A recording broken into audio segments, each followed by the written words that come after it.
So I don't follow this kind of stuff. Thankfully, other people do. We'll credit the 33rd team for this one. Brandon Aiyuk has unfollowed the 49ers on Instagram. And I'm chuckling because exactly 2 years ago, Deebo Samuel did the same exact thing. Now, I put up a poll on the YouTube community section that you can go vote on. And the poll was simple. It said, do you think that people will learn from the lessons of 2 years ago and realize that unfollowing on Instagram is merely posturing and it doesn't really increase leverage or doesn't change dynamics? Or are people going to freak out because they need content? Which of these two things is going to happen? Are people going to freak out, or are people going to finally realize that maybe history will repeat itself here, that you could learn from history, and will people just continue on their merry way without causing too much of an uproar? I think that the freak out is more likely, but we'll take a look at the poll results in just a little bit. Either way, Brandon Aiyuk has unfollowed the 49ers, and it's a simple business proposition at this point. We saw it from Deebo Samuel 2 years ago. Brandon Aiyuk has about 2 weeks more of at least slight leverage in this situation. And it's not even necessarily leverage against the 49ers. It's just leverage that he can utilize to make things move a little bit faster, or at least try to make things move a little bit faster. Because, again, if the 49ers just decide they're going to ignore all of this and sit in the pocket and wait until the ball is firmly in their court, which is closer to the start of the season, then none of this matters. And I think that's the 49ers attitude here. But the NFL draft is 2 weeks from now. Starts not this next Thursday, but the Thursday following that. If the 49ers are to move forward without Brandon Aiyuk, they're going to want a sizable package of compensation in return. The 49ers are not in the business of getting worse next season. They're in full win now mode. They're trying to kick down the door and win the Super Bowl. So they can't afford a project in return for Brandon Aiyuk. They would require a king's ransom in return for Brandon Aiyuk. So that means that the king's ransom would only be usable ahead of this season if they got a first-round pick or more in this 2024 draft. So 2 weeks from now, it will already be too late for the 49ers to receive appropriate compensation in return for Brandon Aiyuk, which is why he's pulled this right now. He's making the 49ers, trying to make the 49ers sweat, trying to make them a little bit uncomfortable. Deebo Samuel took it a step further, and he requested a trade. The 49ers responded by saying, you're bluffing, and even if you're not bluffing, we don't care. You're under contract. We're not going to honor your trade request. We're not going to pay attention to you unfollowing us on Instagram, and we'll offer you a contract, and we'll negotiate with you beyond the date of the draft, and let's reach an agreement before the season starts. That's what the 49ers told Deebo Samuel. That's what they're very likely to tell Brandon Aiyuk. He hasn't requested a trade, though. In fact, this is way ahead of, I've already talked about this before. This whole situation, I think, is way more amicable and way ahead of where the Deebo Samuel situation was, because Aiyuk has actually been in the building this offseason. Aiyuk is on the record saying that he wants to stay with the 49ers. He says that he hopes that professionals on both sides work things out. My guess would be that the 49ers, based on how these contract situations have worked with them in the past, my guess is that they're at a fairly low number right now. It's a number that's much lower than the final number is going to be. Brandon Aiyuk is not happy about that. Brandon Aiyuk might be a little bit uneasy about that because the team does hold a lot of the cards in this situation. So he doesn't mind trying to ruffle some feathers. He doesn't mind trying to stir the pot a little bit. And maybe a trade request is coming. Doesn't mean that it means a whole lot. But the first thing that he can do that's relatively innocuous, that puts him into the spotlight if he wants some attention at this time of the year, is to unfollow the 49ers on Instagram. There are about 2 weeks where the 49ers might think about something, right? If they're blown away by a trade offer, if they do get the king's ransom that I think would be required for them to move off of their position, it's going to have to come in before the NFL draft starts or during the first round of the NFL draft so they can actually make the team better in exchange for Brandon Aiyuk. That, though, is highly, highly unlikely to happen. You've seen the price tags on the trade market for other really good players. And they haven't been nearly high enough for the 49ers to expect to get something that can improve them immediately with Brandon Aiyuk. Now, that being said, I like to present both sides of the argument. And the other side of the argument is represented by this right here. It's represented by just how damn good Brandon Aiyuk has been for the 49ers, especially with his performance in the 2023 season. X-axis, PFF separation grade. Y-axis is the catch point and yak grade. This is Brandon Aiyuk way up in the top right. I mean, he was absolutely splendid. He is a rising stock, 26 years old, head and shoulders above the rest of the league by these metrics right here. He is an absolute outlier, and he's somebody that is worthy of elite receiver money. You might ask, what is elite receiver money? Well, I'm happy that you did ask, because I proposed a contract for Brandon Aiyuk in this piece on The Athletic. Here you go.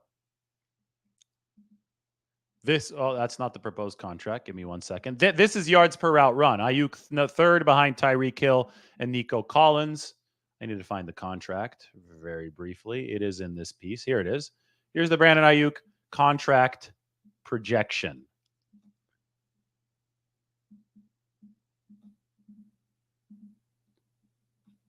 I had 4 years tacked on to this one with a void year at 125.8 million over the 5 total seasons, or $25.7 million per year, which would be in the top 5 of receivers.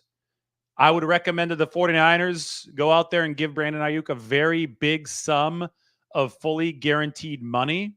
I think that's more important than average per year. And I think that they're probably on the lower end of the spectrum right now as far as fully guaranteed money, which I recommend it to be about 52.2 million, 52.3 million in this deal, which would be right up there with Tyreek Hill's industry setting precedent for guaranteed money. So I think the 49ers are probably lower than that, and they're probably lower than 25 million per year right now. But I think 25.7 with about 50 million of guaranteed money, fully guaranteed money, should get this done. The problem is that 49ers negotiation history says that this time of the year is not when deals typically have gotten done. George Kittle didn't get done until right before training camp. Fred Warner didn't get done until right before training camp. Deebo Samuel didn't get done until a couple days into training camp in 2022. If we're going to draw that parallel, since Brandon Aiyuk and Deebo Samuel have done the same thing now. They've both unfollowed the 49ers on Instagram. Nick Bosa, there were no Instagram shenanigans there, but Nick Bosa, he missed all of training camp. He didn't sign until the week of the first regular season game against the Steelers. So I know that the Kittle negotiations were relatively acrimonious, at least at the start. There was some lowballing from the 49ers to begin that negotiation before it got figured out. We never heard much about the Fred Warner negotiations, so those presumably went a bit more smoothly. But until we know for sure, and we probably never will, those have been kept under wraps. We don't know anymore. We can't just put that out there as fact. We can assume, we can say, okay, yeah, presumably those were the easiest of the 4. But on the surface, the Deebo Samuel ones were obviously a little bit of a pain for the 49ers because he unfollowed them on Instagram. He requested the trade. He held out of OTAs, although that's not technically a holdout because those are voluntary. There was a hold-in during the mandatory veteran minicamp, which is the same thing that Nick Bosa would do the next year. Bosa's probably was the most problematic for the team because he missed all of training camp, and Bosa did say that did affect his play early in the season.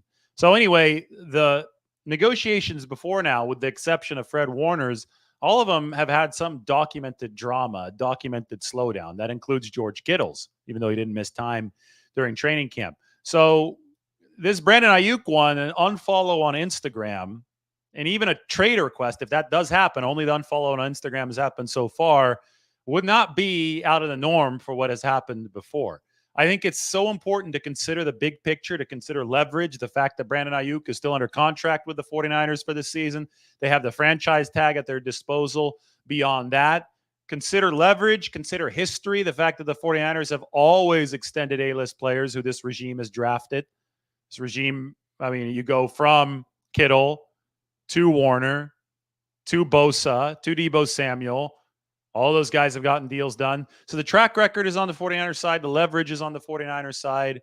And that's all you can really say right now. It's not an original tactic to unfollow the 49ers on Instagram. It already has happened with Deebo Samuel a couple years ago. So why don't we get the poll open? I want to see what the consensus here has been.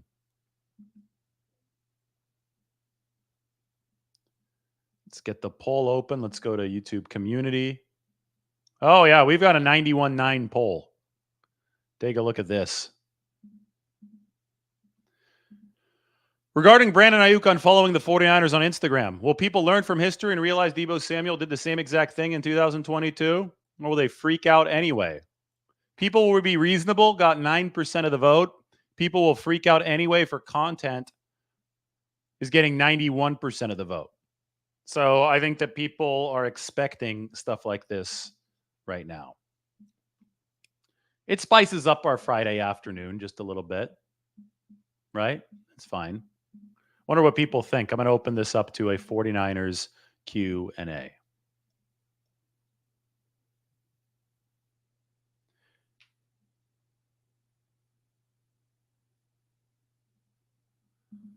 The 49ers do have the cap space to extend Brandon Aiyuk. I've written so much about this. What Brandon Aiyuk's potential new contract with the 49ers might look like. I went into detail about this about 9 days ago. They have more than enough cap space to do it. In fact, an extension for Brandon Aiyuk would lower his cap hit in all likelihood for the 2023 season. It's at $14.1 million right now on the fifth-year option. If they extend him, they can stretch out the cap damage over the course of several years. So it's actually good for a contender that's willing to give out a big signing bonus that has a prorated cap hit because you stretch that cap hit of the signing bonus out over 5 years. They can actually lower the cap hit from $14.1 million to $8.1 or $8.2 million this year, based on my calculations. So they have the money this year. They can keep the cap hit down for 2 or 3 years.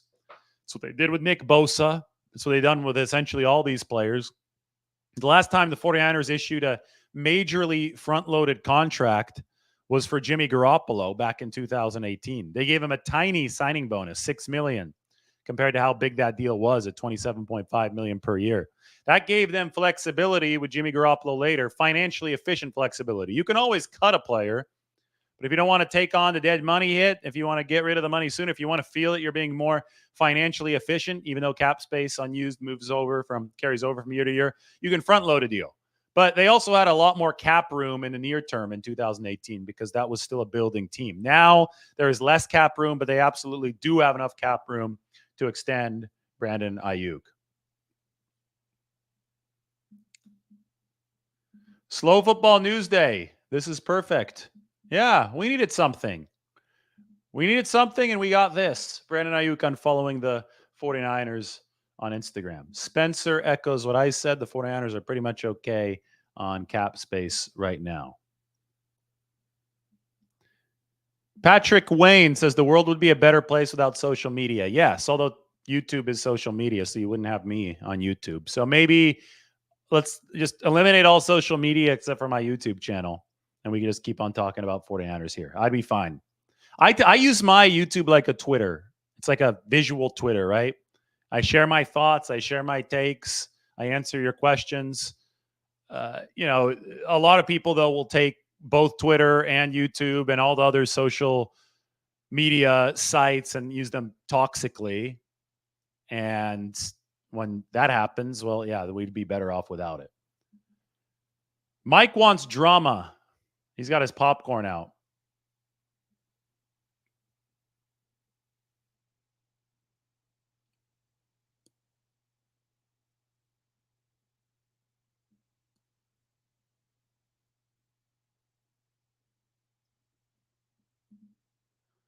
I never said that Aiyuk and the 49ers were a done deal.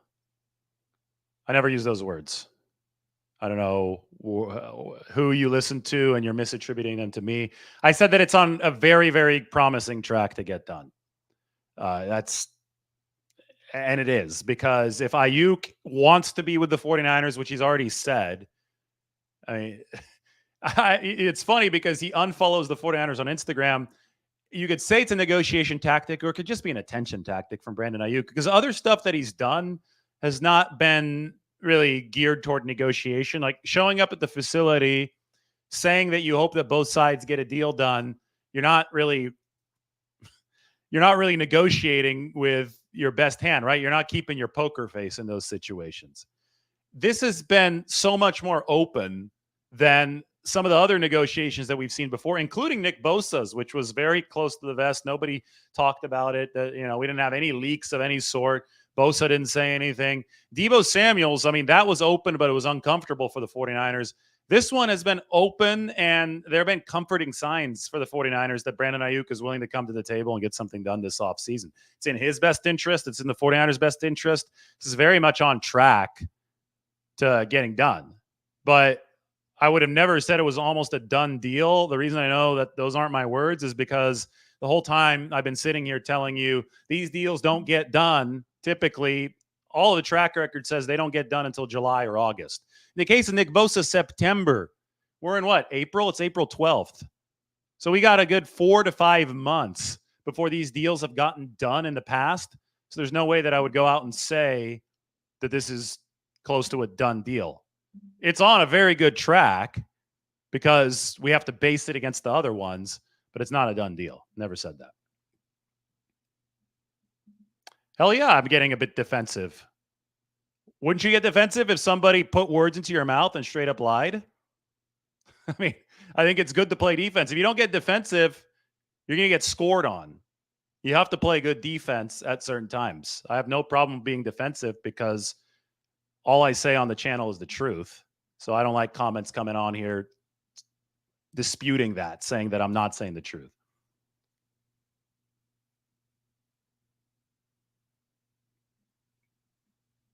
Mike says that Bosa might have established some precedent for Aiyuk to hold out. That's not a bad point because Bosa ended up getting a lot of money. That was a really player-friendly deal. I mean, but it was Nick Bosa too. Bosa was $34 million a year. I know that includes the funny money, but also a ton of guarantees, well north of $100 million. It reset the market in every single way, and it did come at the end of a prolonged holdout. So you can argue that the 49ers folded. I think Bosa was on his way to earning that in the ballpark of that kind of money regardless. I mean, it was Nick Bosa. Is Aiyuk good? Yes, Aiyuk is good. I mean, we could put this up on the screen over and over and over again, but good and as important as Nick Bosa, those are two separate things. He plays a different position. He is in the upper right of this graph, though, which just shows you how damn good he was last season. So can he apply the same template as Nick Bosa? I'm sure he can apply a similar one.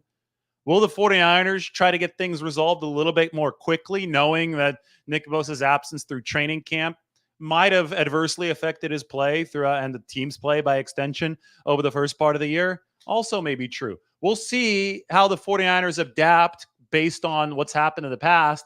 The main thing to emphasize, though, is that their formula in the past has ended up working.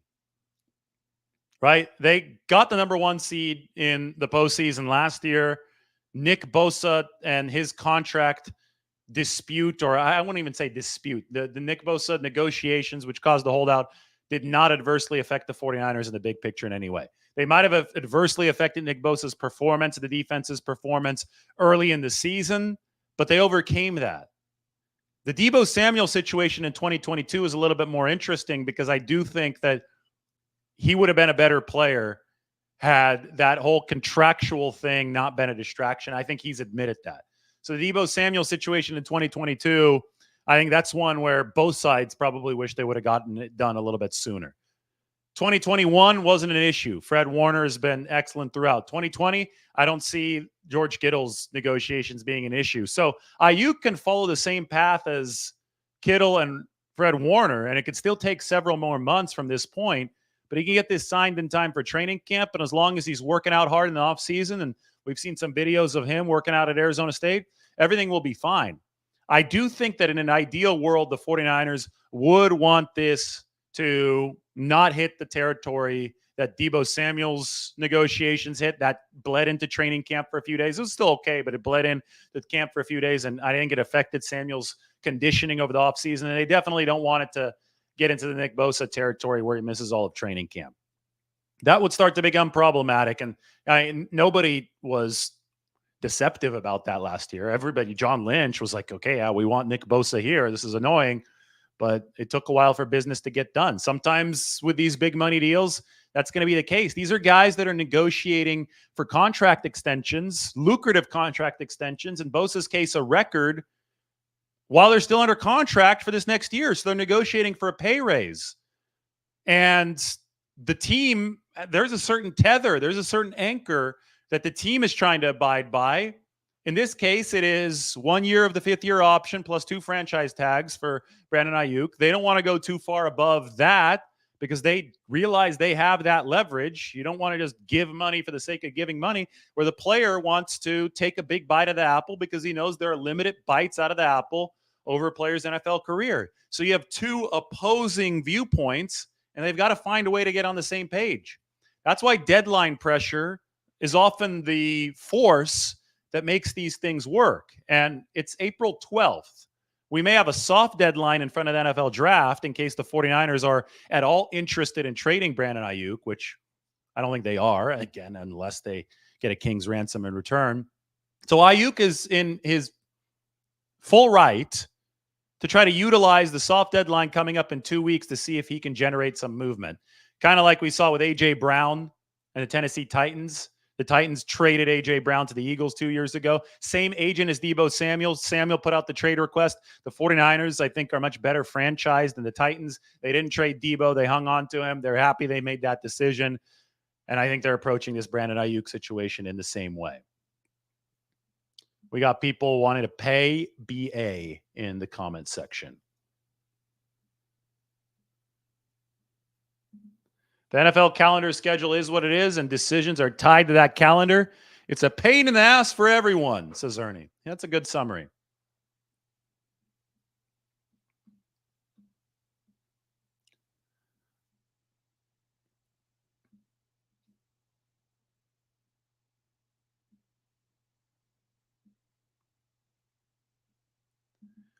I think Aiyuk is only a headache to people who care that he unfollowed the 49ers on social media.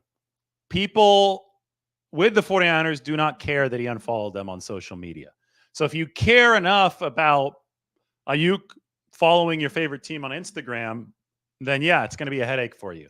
But in that case, I would recommend that you stop caring so much about who Brandon Aiyuk is following on Instagram. That is probably the optimal path moving forward. This is just posturing. This is grabbing attention for Brandon Aiyuk. We all get it, but we also know that this happened 2 seasons ago with Deebo Samuel, and then he signed a long-term extension with the 49ers. Yes, the team does not care. You are correct here.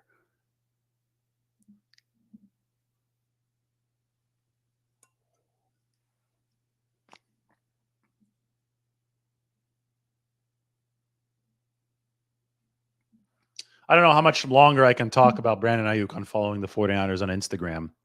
If you guys give me good questions, then we'll continue the show. It'll go a little bit longer. I mean, I could share my mock draft with you. We can talk about other stuff too. Here's my mock draft. Matt Barrows and I also have our 49ers big board up. But as you can see, I made a nice offensive line pick in that mock draft. So you can go ahead and check that out. I'll probably retweet it in a second. As far as other stuff that you can check out, here's the 49ers NFL draft big board. 41 players to consider across 7 rounds.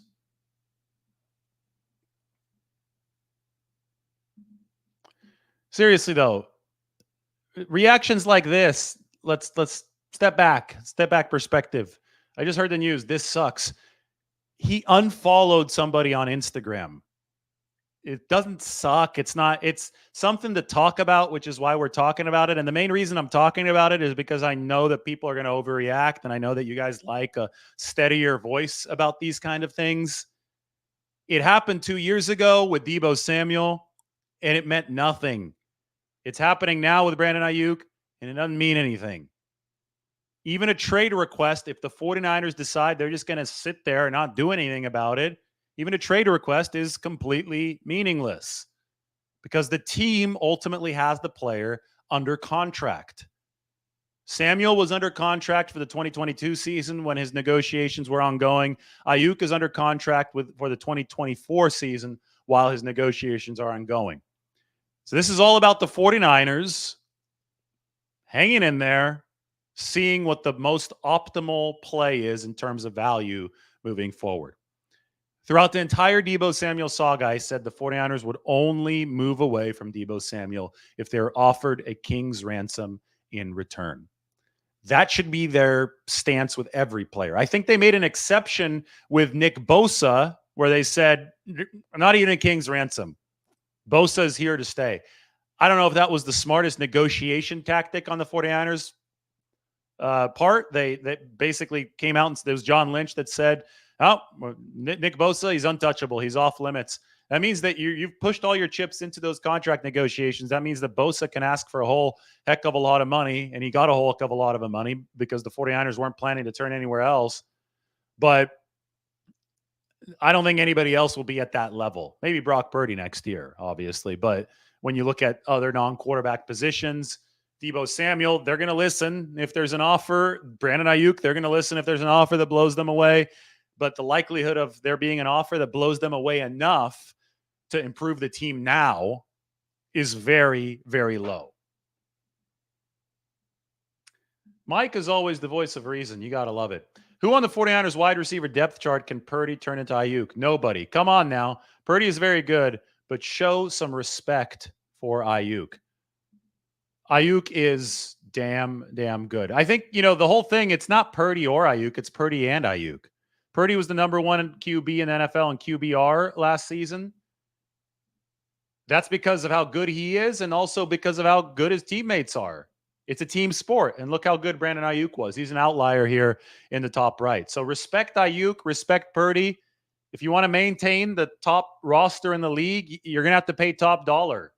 And the 49ers are reaching that inflection point with Brandon Aiyuk. Now, they theoretically can make him play on the fifth-year option, $14 million. That wouldn't make Aiyuk very happy. Neither would a potential franchise tag. But that's what I mean when I say that the 49ers have control here. Aiyuk's not going to just sit out and forego $14 million this year and then forego money the next year if the 49ers play further hardball.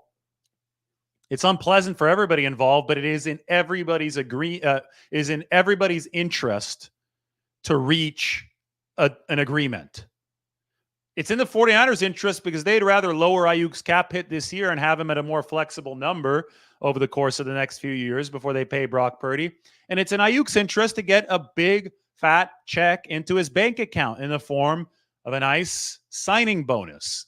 So ultimately, when both sides do want the same thing, ultimately, you can trust an agreement to be reached. Sometimes you just need deadline pressure to reach it because both sides are going to want that agreement to favor them. I think last year there was a staring contest between the 49ers and the Nick Bosa. I would say that deal ultimately favored Nick Bosa. And he deserves it. Nick Bosa is one of the best players in the league.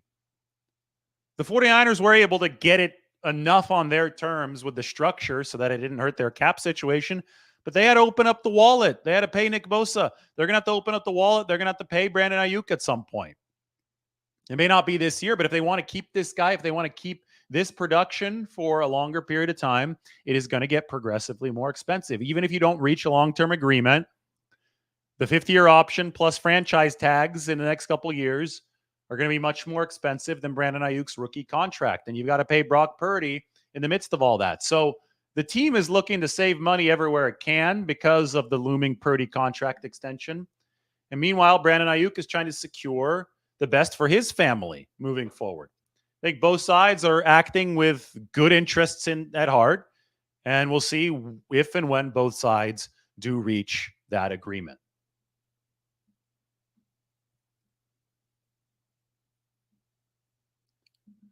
Aiyuk wants to win a championship. The 49ers give him that chance. This is obviously something to consider as well. Aiyuk is the best blocking receiver in the NFL and probably the second best route runner behind Devontae Adams.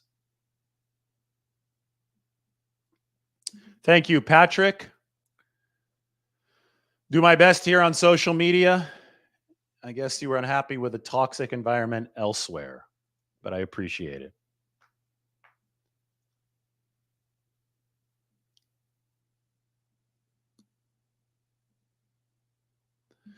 All right, that's the news for today. Brandon Aiyuk has unfollowed the 49ers on Instagram. Same thing that Deebo Samuel did 2 years ago. Hopefully, I restored some sanity to the discussion. We will talk to you all very soon. Thanks for joining. Give us a follow or, I guess, a subscribe since we're on YouTube, and make sure you check out everything else. We will talk to you very soon.